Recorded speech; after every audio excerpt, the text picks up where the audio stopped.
बनते हैं और उनमें जो पर्टिकुलर चीज़ें हैं, जो मेन चीज़ें हैं, उन सब चीज़ों के बारे में हम लोगों को पता होना चाहिए। इससे पहले जो हमने पढ़ा टी प्लस टी को जो सॉल्व करना, सबसे पहले उसको देख लेते हैं। जैसे हमने देखा था उसमें साइन इनवर्स साइन 3π/4 अगर आपके सामने लिखा हुआ है तब हम लोग इसको कैसे सॉल्व करते थे। हम लोग देखते थे कि क्या जो इनपुट में वैल्यू दी गई है वो साइन इनवर्स की रेंज में है या नहीं। अगर वो उस रेंज में नहीं है तो हम उसको सेटल करेंगे उस रेंज में लेकर के आएंगे किसी भी तरीके से। ये देखने के लिए हम लोग देखेंगे कि कौन से क्वाड्रेंट में ये लाई कर रहा है, और अगर ये जिस भी क्वाड्रेंट में लाई कर रहा है उसी के अकॉर्डिंगली हम इसको उसी तरीके से सेट करेंगे। जैसे मैंने बताया आपको, सेकंड क्वाड्रेंट में अगर लाई कर रहा है तो हम π-θ की फॉर्म में लिखेंगे, थर्ड में अगर लाई कर रहा है तो आप इसको π+θ की फॉर्म में लिखेंगे, और अगर ये फोर्थ क्वाड्रेंट में लाई कर रहा है तो हम इसको 2π-θ की फॉर्म में लिखेंगे। तो इस तरीके से इसको हम सॉल्व करते हुए चलते हैं। जैसे हमने देखा कि ये वाला एंगल सेकंड क्वाड्रेंट का एंगल है, डेफिनेटली हम इसको π-θ की फॉर्म में ही लिखेंगे। और अब कितने सवाल आप लोग कर चुके होंगे जिससे आप ये अनुमान लगा सकते हैं कि इसको π-π/4 लिखा जा सकता है। मैं आपको बता चुका हूँ कैसे डिसाइड करेंगे कि π- क्या लिखना है, π-θ लिख करके इसको इक्वल लिख लें, थीटा का वैल्यू पता कर लें और फिर वहां पर रिप्लेसमेंट दे दें। ठीक है, साइन इनवर्स साइन 180 - θ, साइन 180 - θ सभी लोग जानते हैं कि साइन थीटा होगा, साइन π/4। अब हम लोगों ने देखा कि जो एंगल है साइन का वो एक्चुअल में साइन इनवर्स की रेंज में आ गया है, तो यही इसका आउटपुट हो जाएगा। एक ये अप्रोच थी, इसे सेटल करना बार बार, जो अगर ऑब्जेक्टिव टाइप क्वेश्चंस आपको दे दी जाए तो आपको थोड़ा कम टाइम कंज्यूमिंग हो, उस तरीके से हम लोग देखने लगे तो हमारे पास में दूसरा ऑप्शन भी हो सकता है। एक इस तरीके की प्रॉब्लम्स अगर आपके सामने दी हुई हो, जैसे आपको दिया हुआ है साइन इनवर्स साइन 7 लिखा हुआ है, या साइन इनवर्स cos 10 लिखा हुआ है, ऐसी सिचुएशन में हम लोगों को ये वाली अप्रोच लगाने में थोड़ा वक्त लग जाता है। तो हम लोग एक दूसरी अप्रोच की तरफ भी ध्यान रखते हैं, जिसका आप जानते हैं T inverse T using graphs.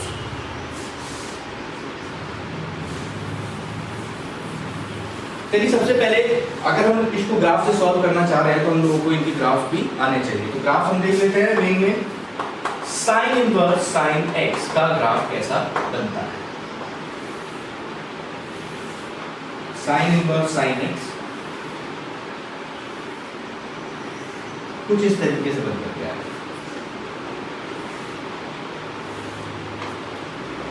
0 π/2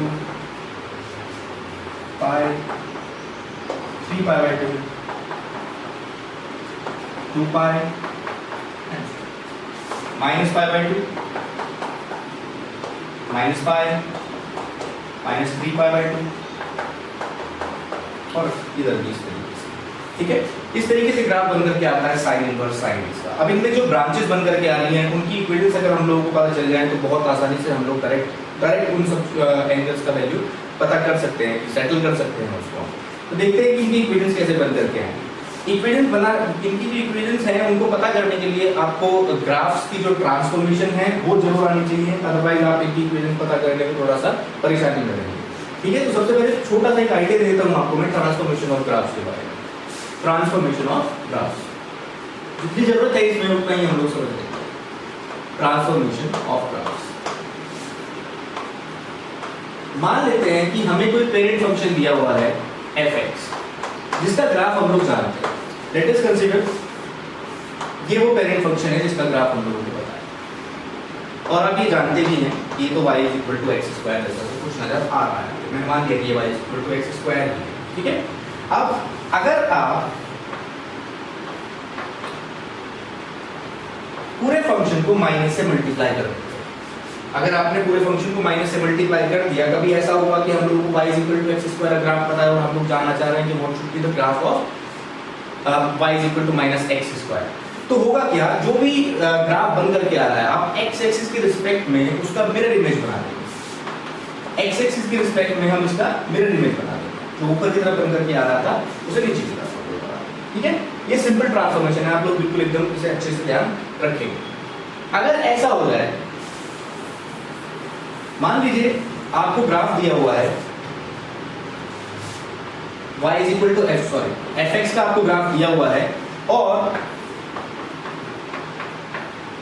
जहां पर इनपुट में कोई चीज ऐड या सब्ट्रैक्ट हो रही है, ए एक नंबर है जो कि पॉजिटिव या नेगेटिव नंबर हो सकता है, तब इसमें क्या होगा, देखिए इसमें ग्राफ में शिफ्टिंग होती है। अगर जो वैल्यू ये ए जो है अगर ये नेगेटिव हुआ तो ग्राफ शिफ्ट होगा टुवर्ड्स राइट, और अगर ये पॉजिटिव नंबर हुआ तो ग्राफ शिफ्ट होगा टुवर्ड्स लेफ्ट। ये चीज हम लोगों को ध्यान में रखनी है। ओके, जैसे मान लेते हैं कि हमारे सामने इक्वेशन एस किस तरीके से दिया हुआ था, भाई ये fx = x², और हमसे पूछा जाए कि fx y = fx - 2, मतलब ये वाला ग्राफ हम लोगों को पता है और हम लोगों को ग्राफ करना है y = x - 2 का होल स्क्वायर। तब ऐसी सिचुएशन में हम इसको कैसे करेंगे? तो मैंने आपको बताया कि अगर a की वैल्यू नेगेटिव नंबर आ रहा है, एक नेगेटिव नंबर है, तो ग्राफ शिफ्ट हो जाएगा टुवर्ड्स राइट की तरफ, इसको हम शिफ्ट कर देंगे। अगर ये y = x² का ग्राफ है तो ग्राफ fx - 2 का शिफ्ट हो जाएगा जितने यूनिट्स उसमें से सब्ट्रैक्ट हुआ है। मतलब एक और चीज आप देख पा रहे होंगे इसमें, ये x = 0 पे 0 हो रहा था और ये x = 2 पे 0 हो रहा है। इसको देख करके हम अनुमान लगा सकते हैं कि ग्राफ शिफ्ट हो रहा है टुवर्ड्स राइट। ठीक है, अगर ये a पॉजिटिव नंबर होता, फॉर एग्जांपल मान लेते चलते हैं कि हमें ग्राफ करना था y = fx + 2। fx + 2 को अगर आपको ग्राफ करना था तब हम कैसे करते? यहाँ पर क्या होता, x + 2 का होल स्क्वायर। अगर आपको x + 2 के होल स्क्वायर का ग्राफ करना है तो मैंने बताया आप पेरेंट फंक्शन को देखेंगे, पेरेंट फंक्शन क्या है, और पेरेंट फंक्शन के अकॉर्डिंगली हम उसमें शिफ्टिंग कर देंगे +2 यूनिट्स की। किस तरफ? क्योंकि वो पॉजिटिव नंबर है तो टुवर्ड्स लेफ्ट उसको हम शिफ्ट कर देंगे। ऐसे से आपका ग्राफ बन करके आएगा, आप देख भी पा रहे होंगे -2 पे 0 होगा। ओके, तो ऐसा भी हम अनुमान लगा सकते हैं। अगर हमने इनपुट में कुछ ऐसे चेंजेस किए हैं तो ऐसा होगा। एक और चीज होती है कि इसमें शिफ्टिंग एक और तरीके से हो सकती है। ये तो हमने इनपुट में चेंजेस किए हैं, अगर आउटपुट में चेंजेस होते तो क्या होगा?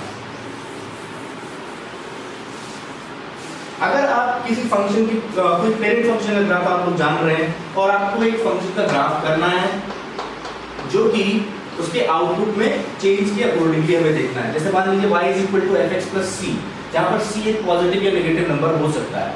मान के चलते हैं कि c एक पॉजिटिव नंबर है। अगर c एक पॉजिटिव नंबर है तो ग्राफ शिफ्ट होगा अपवर्ड्स। ठीक है, जितना भी मान लीजिए आपको ग्राफ y = x² का आपको ग्राफ पता है और अब हम लोगों को ग्राफ करना है y = x² + 2। अगर आपको y = x² + 2 का ग्राफ करना है तो आपको पेरेंट फंक्शन का ग्राफ आता है, उससे हम कर सकते हैं bye shifting upwards 2 units upwards. तो ये y = x² + 2 का ग्राफ आया है। ओके, इसी तरीके से अगर ये c एक नेगेटिव नंबर होता तो ग्राफ शिफ्ट हो जाता डाउनवर्ड्स। y = x² - 2 अगर आपको ग्राफ करना होता तो यही ग्राफ ऊपर नहीं शिफ्ट होता, शिफ्टिंग होती नीचे। बिल्कुल सिंपल अप्रोच है ग्राफ को शिफ्ट करना, इनपुट और आउटपुट के चेंजेस को देख करके करेंगे। अगर इनपुट में आपने चेंज हुआ है तो हम जो ग्राफ होगा उसको हम लेफ्ट या राइट की तरफ शिफ्ट करेंगे, वो देख करके कि पॉजिटिव चेंज है या नेगेटिव चेंज है। और अगर आउटपुट में चेंज आ रहा है तो हम ग्राफ को अपवर्ड्स या डाउनवर्ड्स चेंज करते हैं, यही देख करके कि वो वैल्यू पॉजिटिव है या नेगेटिव है। एक और अप्रोच होती है ट्रांसफॉर्मेशन में, इसको हम बोलते हैं स्केलिंग ऑफ ग्राफ। स्केलिंग से क्या मतलब है, मान लीजिए इनपुट को आपने 2 से मल्टीप्लाई कर दिया। मान ये हमें दिया हुआ है x² ग्राफ और मुझे एक ग्राफ करने के लिए मिल जाए 2x²। तो इसमें एक ही चीज है कि जो वैल्यू है जिससे हमने मल्टीप्लाई किया है वो क्या 1 से बड़ी है या 1 से छोटी है। अगर 1 से बड़ी वैल्यू है तो ग्राफ श्रिंक होगा और अगर 1 से छोटी वैल्यू है तो ग्राफ एक्सपेंड होगा। मतलब अगर मैं इसको देखने लगूं y = 2x² ग्राफ इसकी रिस्पेक्ट में कैसा बनना चाहिए, तो वो थोड़ा सा श्रिंक हो जाएगा। कैसे आपको ये पता चल रहा है? ये वैल्यूज बहुत जल्दी बढ़ने लगेंगी, उससे जल्दी बढ़ने लगेगी। छोटे इनपुट पे बड़ा आउटपुट आपको मिलने लगेगा, तो उसके रिस्पेक्ट में मिलने लगेगा। ओके, नेक्स्ट, अगर ये छोटी वैल्यू होती, 1 से छोटी वैल्यू होती, लेट अस कंसीडर ½ x² होती, तब क्या होता, ये जो ग्राफ है ये थोड़ा एक्सपेंड कर जाता। एक्सपेंड करने का मतलब यही है कि वो वैल्यू धीरे धीरे उसके रिस्पेक्ट में, ओरिजिनल फंक्शन के रिस्पेक्ट में धीरे धीरे बढ़ने शुरू होंगी, मतलब कुछ ऐसा समझ करके आ जाएगा। ओके, तो ये कुछ एक चीजें अगर आप हम लोगों को पता चल जाती हैं ग्राफ करने में, तो हम लोग इसको आराम से पता कर सकते हैं। जो चीजें हमारे सामने है, जितनी भी ब्रांचेस आ रही हैं, उन ब्रांचेस की इक्वेशंस क्या क्या बन करके आपके सामने आएंगे। ओके, चलिए देखते हैं। और ये बहुत इंपॉर्टेंट चीज है, आगे तक काम आएगी, ट्रांसफॉर्मेशन ऑफ ग्राफ। तो चलिए देखते हैं कि इन ब्रांचेस की इक्वेशंस कैसे कैसे बन करके आएंगी। सबसे पहले ये वाली जो ब्रांच है -π/2 से लेकर के π/2, आप जानते हैं कि अगर x -π/2 से π/2 के बीच में है तो डेफिनेटली जो वैल्यू इनपुट जा रही है वही आउटपुट आपको मिल जाएगा, y = x आपको आउटपुट मिल जाएगा। अब आपने देखा कि अगले वाली जो ब्रांच है फ्रॉम π/2 टू 3π/2, उसकी इक्वेशन क्या होनी चाहिए, क्या होना चाहिए वो देख करके आप बता सकते हैं। देखते हैं क्या होता है। सबसे पहली चीज, ये जो ग्राफ बन करके आ रहा था, इसमें ट्रांसफॉर्मेशन हुआ है -1 से मल्टीप्लाई, एक्स एक्सिस के रिस्पेक्ट में आप इसको इंटरचेंज करें, जो मैंने बताया था। ओके, फिर उसके बाद में क्या हुआ है, इसमें शिफ्टिंग हुई है, शिफ्टिंग हुई है टुवर्ड्स राइट। कितना आप देख पा रहे होंगे कि ये वैल्यू क्या है, यहाँ पर 0 से लेकर के पाई, मतलब ये वाली जो है ये पाई है, ठीक है, पाई की शिफ्टिंग हुई है टुवर्ड्स राइट। इसका मतलब क्या है, टुवर्ड्स राइट हुई होगी। तो जैसे मैंने आपको बताया था इसमें भी x - 2 का होल स्क्वायर, अगर ये राइट की तरफ शिफ्ट हुआ है तो ये इनपुट में से सब्ट्रैक्ट हुआ होगा, ठीक है। तो ये अगर ग्राफ है -x का, y = -x का ये ग्राफ बन करके आ रहा है, तो डेफिनेटली जो ये शिफ्ट होने के बाद में जो आया है, इनपुट में से पाई सब्ट्रैक्ट हुआ होगा। ओके, माने इसका ग्राफ है π-x, π-x इसका ग्राफ है, मतलब सॉरी इसकी इक्वेशन है π-x, ये वाली जो ब्रांच है π/2 से लेकर के 3π/2। चलिए इससे अगले वाली ब्रांच को देखते हैं। अब सबसे पहले ये और ये बिल्कुल सेम टू सेम है, लेकिन इसमें शिफ्टिंग हो रखी है, बस वो भी कितना है, शिफ्टिंग हो रखी है 2π की शिफ्टिंग है। तो हम लोग इसको आराम से देख सकते हैं क्या बन करके आएगा। y = x आपके सामने लिखा हुआ है और आपने इसको शिफ्ट कर दिया है 2π यूनिट्स टुवर्ड्स राइट। इसका मतलब इनपुट में से सब्ट्रैक्ट हुआ होगा, मतलब y = x - 2π इसका इक्वेशन बन करके आएगा। सिमिलरली इसके केस में भी हम देख लेते हैं। सबसे पहले हमने देखा कि ये y = x नहीं है बल्कि -x है, और इसमें शिफ्टिंग हुई है -π यूनिट्स या π यूनिट्स टुवर्ड्स लेफ्ट, लेफ्ट की तरफ हुई है तो डेफिनेटली वो प्लस हो जाएगा उसमें, मतलब इसमें प्लस कर देंगे हम लोग, -x + π। सिंपल है बिल्कुल, आप इसको आराम से देख पा रहे होंगे कि क्या चीजें बन करके आ रही हैं, किस तरीके से ये सॉल्व है। ओके, तो इसको सवाल करने का तरीका भी हम लोग देख लेते हैं कि कैसे कैसे बन करके आएगा, क्या चीजें हैं। जैसे हम लोग इसमें करेंगे, अभी भी मैंने सवाल बताया आप लोगों को कि 2π/3 को आप लोग सॉल्व करें। 2π/3 साइन इनवर्स साइन 2π/3 को हमने सॉल्व करना सीखा था कि सेकंड क्वाड्रेंट में है, फिर उसको हम एडजस्ट करके उसमें लेकर के आएंगे। लेकिन अगर आप ग्राफ जानते हैं तो उसको ऐसे चुटकियों में कर सकते हैं, ठीक है। तो देखते हैं कि कहाँ पर लाई कर रहा है। सबसे पहले देखेंगे कि किस ब्रांच पे ये लाई कर रहा है। तो 2π/3 डेफिनेटली π/2 से तो बड़ा होगा और 3π/2 से छोटा होगा, मतलब इस वाली ब्रांच के ऊपर में लाई कर रहा है। इस ब्रांच के ऊपर में लाई कर रहा है तो आउटपुट भी इस ब्रांच के अकॉर्डिंगली ही आएगा, और इस ब्रांच की इक्वेशन हमें वो आउटपुट दे देगी। इस ब्रांच की इक्वेशन है π - x, मतलब इसका जो आंसर होगा π - x 2π/3, π/3 इसका आंसर हो जाएगा। इसी तरीके से अगर आपके सामने सवाल कुछ इस तरीके से दिया हुआ होता है, sine inverse sine 4, sine inverse sine 4 आपको ऐसा पूछा है। 4 यहाँ पर डिग्रीज में नहीं है, रेडियन दिया हुआ है। अगर आपको कोई वैल्यू नहीं लिखी हुई होती है ऊपर या c लिखा हुआ होता है तो वो रेडियन दिया हुआ है, और अगर उसके बाद डिग्री लिखा हुआ ऊपर साइन बना हुआ है 0 जैसा तो वो डिग्री। तो साइन इनवर्स साइन 4 का आपको वैल्यू निकालना है। तो हम लोगों ने सोचा सबसे पहले देखिए कौन से वाली ब्रांच के ऊपर में लाई कर रहा होगा। अच्छा देखिए, sine inverse sine 4 radian, 4 radian की बात कर रहा है तो पाई रेडियन से ज्यादा होगा, 4 पाई रेडियन से अधिक है।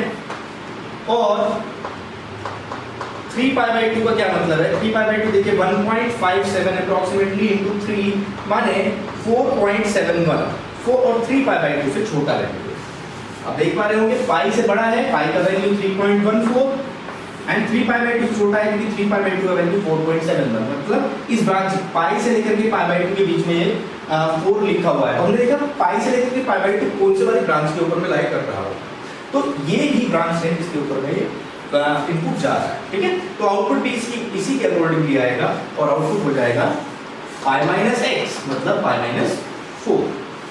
बिल्कुल सिंपल है।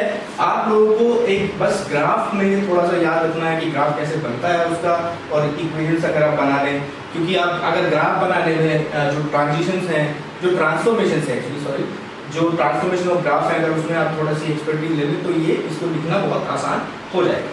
ओके, अब दूसरा ग्राफ देखते हैं हम लोग, cos inverse cos x, cos inverse cos x, उसको ग्राफ कैसे करते हैं, cos इनवर्स cos x। देखिए cos इनवर्स cos x का जो ग्राफ बनता है वो कुछ इस तरीके से बन सकता है।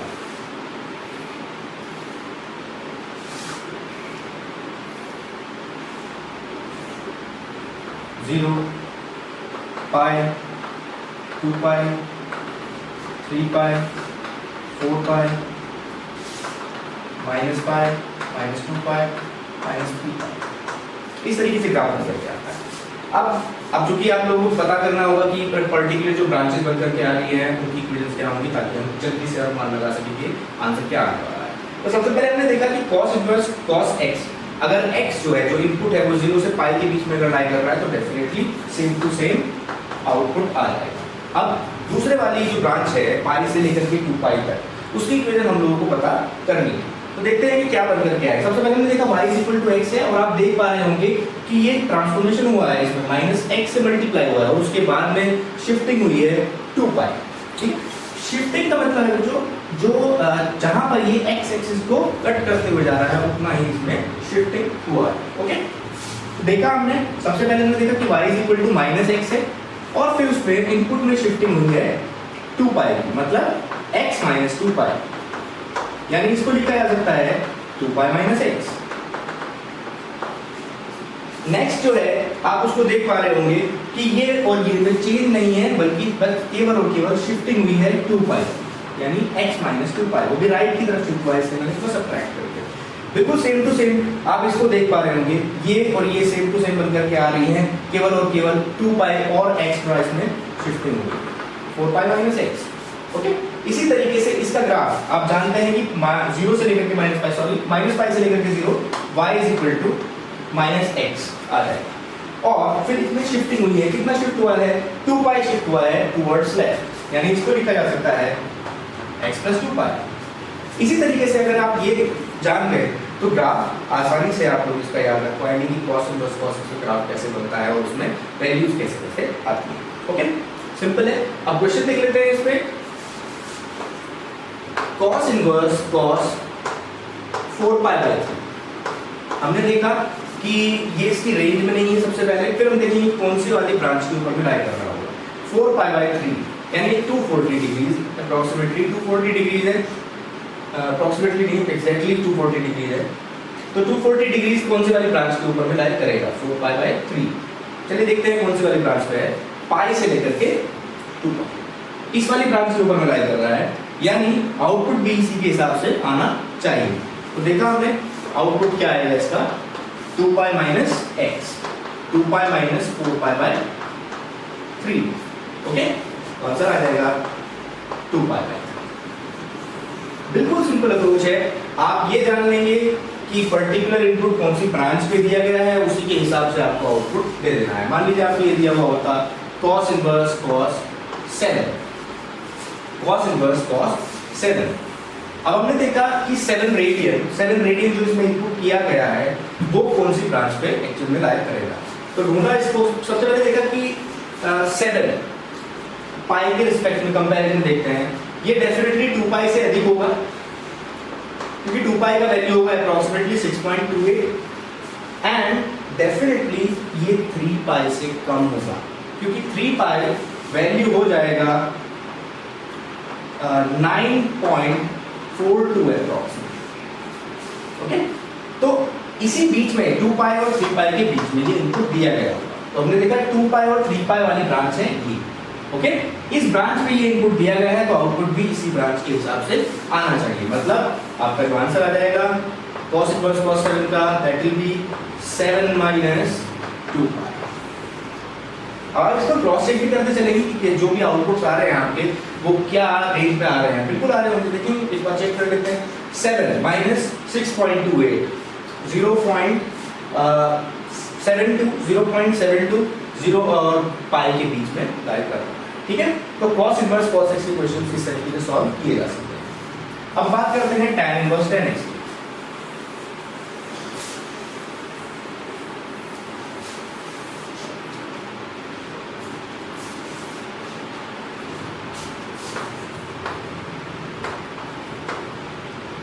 tan इनवर्स tan x का जो ग्राफ बनता है बच्चों वो कुछ इस तरीके से बनता है।